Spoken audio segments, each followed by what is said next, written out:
حدیث کی مشہور کتاب ترمذی شریف کے اندر ایک حدیث ہے، عن ابی ایوب رضی اللہ عنہ قال قال رسول اللہ صلی اللہ علیہ وسلم اربع من سنن المرسلین الحیاء والتعطر والسواک والنکاح کی چار چیزیں انبیاء کرام علیہم الصلاۃ والسلام کی سنتوں میں سے ہیں۔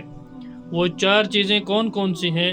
نمبر 1 فرمایا الحیاء، حیا انبیاء کرام کی سنت میں سے ہے، یعنی حیا انبیاء کرام علیہم الصلاۃ والسلام کی فطری عمل میں سے ہے۔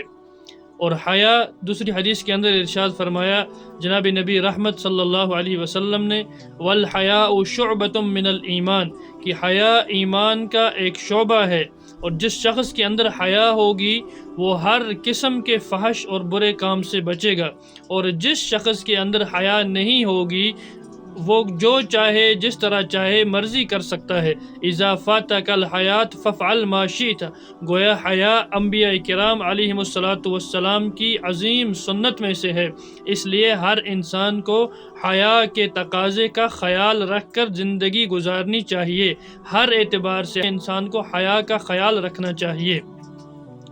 نمبر 2 والتعطر، اور عطر کا استعمال کرنا، کیونکہ مرد کے لیے عطر کا استعمال کرنا سنت انبیاء میں سے ہے، اس لیے ہر مرد کو چاہیے کہ خوشبودار عطر جس کی خوب دور دور تک خوشبو پھیلے وہ عطر استعمال کرے۔ اور تیسری چیز ارشاد فرمایا والسواک، مسواک کرنا انبیاء کرام علیہم الصلاۃ والسلام کی سنت ہے۔ مسواک کرنے سے عموماً انسان کو بہت سارے جسمانی اور طبی فوائد حاصل ہوتے ہیں، مگر ایک عظیم فائدہ جو انسان کو حاصل ہوتا ہے وہ یہ کہ جو انسان سنت سمجھ کر ساری زندگی مسواک کرتا ہے اس کو مرنے کے وقت کلمہ شہادت نصیب ہوتا ہے، اور یہ حضور علیہ الصلوۃ والسلام کی بہت پیاری سنت ہے۔ حضور علیہ الصلوۃ والسلام کے انتقال کے وقت حضرت اماں عائشہ رضی اللہ تعالی عنہا نے مسواک کو اپنے مبارک منہ کے اندر چبایا اور پھر حضور علیہ الصلوۃ والسلام کے مبارک دہان کے اندر اس مسواک کو پھیرا۔ اس لیے ایک مسلمان اور ایمان والے مرد اور عورت سب کو چاہیے کہ مسواک کو سنت سمجھ کر ہر وقت ایک انسان کرتا رہے۔ اور اسی حدیث پاک کے اندر آخری جو چیز ارشاد فرمائی کہ جو انبیاء کرام علیہم الصلاۃ والسلام کی سنت ہے وہ فرمایا النکاح، کہ نکاح کرنا انبیاء کرام علیہم الصلاۃ والسلام کی مبارک سنت ہے۔ اس لیے ہر بالغ مرد اور عورت کے والدین کو اس چیز کی فکر کرنی چاہیے کہ جب بھی ان کے بچے بچیاں بالغ ہو جائیں، بلوغت کو پہنچ جائیں، تو رشتہ اچھا آنے پر ان کا فوراً رشتہ کر دیں۔